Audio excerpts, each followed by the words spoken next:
মন্ত্রী, কদিন ধরে আমি একটা কথা ভাবছি। কি কথা জাহাপানা? হিন্দুদের একটা মহাকাব্য আছে, কি যেন নাম? জাহাপানা, আপনি কি মহাভারতের কথা বলতে চাইছেন? হ্যাঁ হ্যাঁ হ্যাঁ, ওই মহাভারত। আমার যে একটা নবাবী মহাভারত চাই। সে কি করে সম্ভব? কিচ্ছু শুনতে চাই না, আমার চাই। দেখি কি করা যায়। মহারাজ কৃষ্ণচন্দ্রের সভায় অনেক পণ্ডিত আছে না, লিখে পাঠান সবচেয়ে দক্ষ কবিকে আমার এখানে পাঠাতে। জো হুকুম জাহাপানা।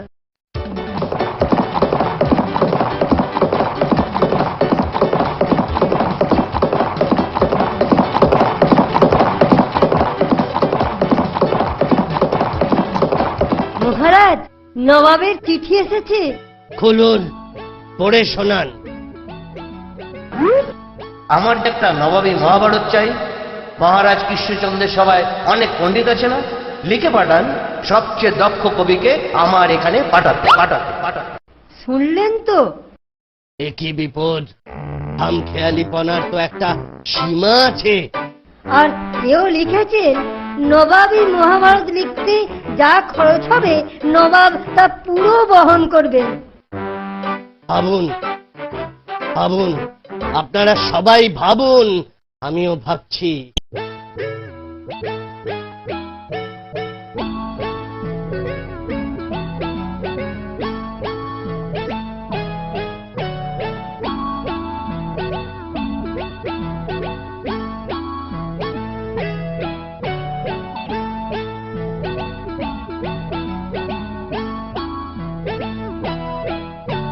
সভাকবি, সভাপণ্ডিত, উপায় একটা বার করুন।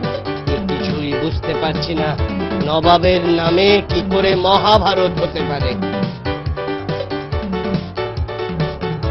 সভাসদগণ, কিছু উপায় হলো?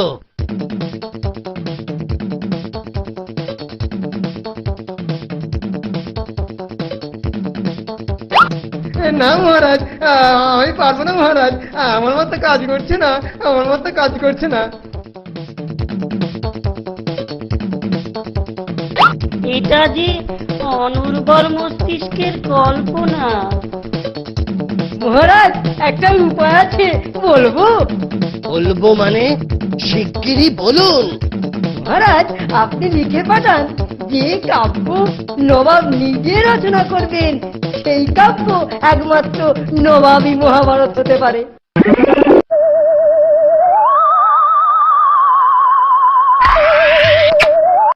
কি বললে? কিছু না মহারাজ, আমি বলছিলাম গোপাল এসেছে, আপনার প্রিয় গোপাল।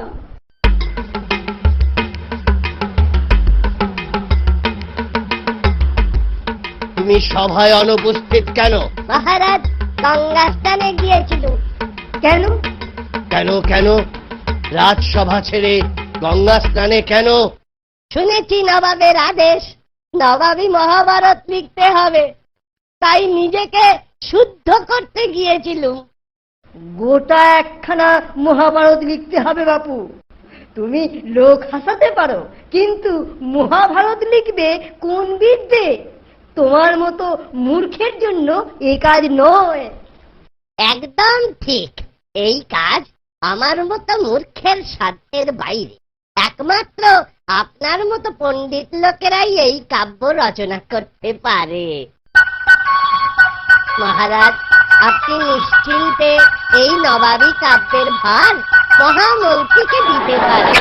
থামুন থামুন গোপাল, নবাবের খামখেয়ালির উপদ্রব থেকে বারবার তুমি আমায় উদ্ধার করেছ, কিন্তু এবারকার ব্যাপার সাধ্যের অতীত। মহারাজ একান্তই ভুল করেছেন। এ মহাভারত আমি ছাড়া অন্য কেউ রচনা করতে পারবে না।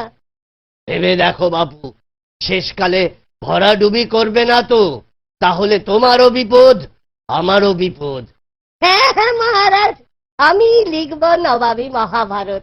কি করতে হবে বলো?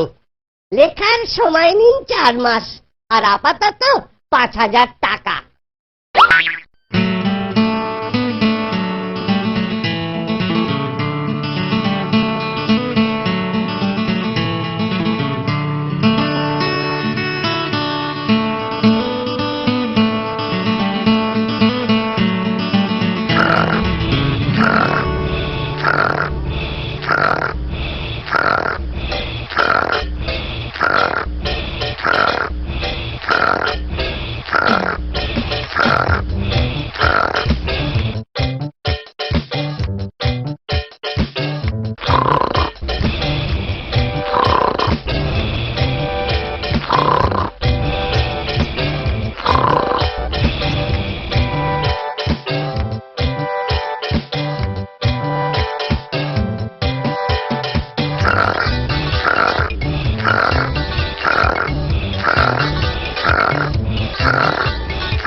মন্ত্রী খবর নিন, নবাবের চিঠি এসে গেল। কত দূর? আমি হাজির মহারাজ। তোমার চেহারার বেশ বৃদ্ধি হয়েছে তো। আগে বসে কাজ করি তো, পরিশ্রম নেই, তাই আর কি। আর কতদিন? 4 মাস তো সবে হলো, আরো 2 মাস। দেখো, 2 মাসের মধ্যে শেষ করতে হবে। নবাবের কাছ থেকে আরো 1,000 টাকা চেয়ে পাঠান। তা না হয় দিচ্ছি, কিন্তু দেখো, হাসির রাজা, জ্ঞানের রাজা, রসিক রাজা, গোপাল ভাঁড়। হাসির রাজা, জ্ঞানের রাজা, রসিক রাজা, গোপাল ভাঁড়। হাসির রাজা, জ্ঞানের রাজা, রসিক রাজা, গোপাল ভাঁড়। হাসির রাজা, জ্ঞানের রাজা, রসিক রাজা, গোপাল ভাঁড়।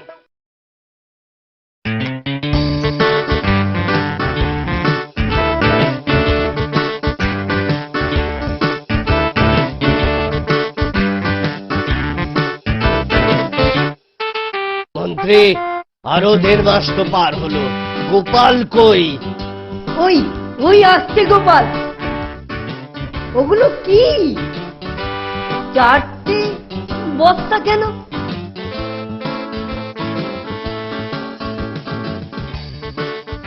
চারটে বস্তার মধ্যে আছে নবাবী মহাভারত। আমাদের মহাভারত তো একটাই খণ্ড।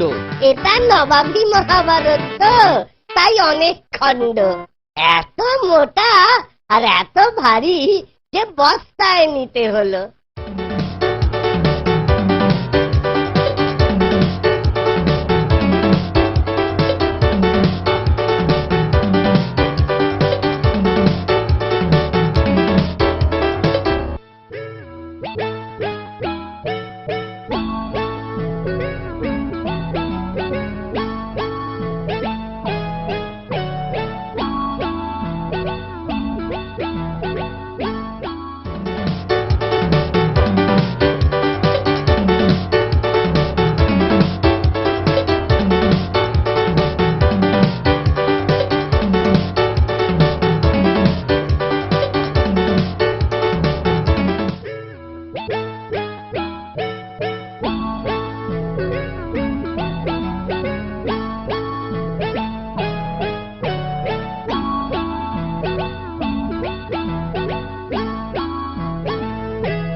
জাহাপনা, গোপাল পণ্ডিত এসেছেন। আমার মহাভারত শেষ? মাফ করবেন হুজুর, শেষ, তবে একটু বাকি। একটু বাকি? কেন? সেটুকু শেষ করতে আপনাকে কিছু জিজ্ঞেস করতে হবে। কে জিজ্ঞেস করবে? কিসের প্রশ্ন? প্রশ্নটা আপনার খুব নিজস্ব, উত্তর পেলেই লিখে দেব। ব্যাস, লেখাও শেষ, নবাবী মহাভারতও শেষ। ঠিক আছে ঠিক আছে, বলো কি তোমার প্রশ্ন? হুজুর, আমাদের মহাভারতে আছে যে দ্রৌপদীর 5 স্বামী ছিল। তাতে কি হলো? বলছি পঞ্চস্বামী অর্থাৎ 5 খাসাম। আপনার বেগমের কটি খাসাম সেটাই জিজ্ঞাসা। শুধু কয়টি নয়, নামও চাই, লিখতে হবে তো। তবা তবা, বলুন বলুন, শিগগির বলুন। আহমক, দূর হ। এই নিন নবাবী মহাভারত মহারাজ। নবাব বলেছেন ফেলে দিতে, ছিঁড়ে ফেলতে, কেন বললেন? শুনুন তাহলে, আমি বললুম মহাভারতে তো আছে দ্রৌপদীর 5 স্বামী। তাহলে বলুন আপনার বেগমের কটি স্বামী অর্থাৎ কটি খাসাম?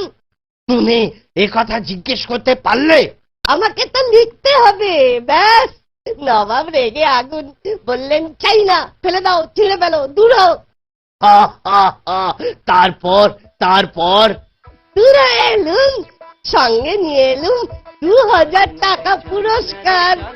মহামন্ত্রী, গোপালকে আরো 2000 টাকার পুরস্কারের ব্যবস্থা করুন।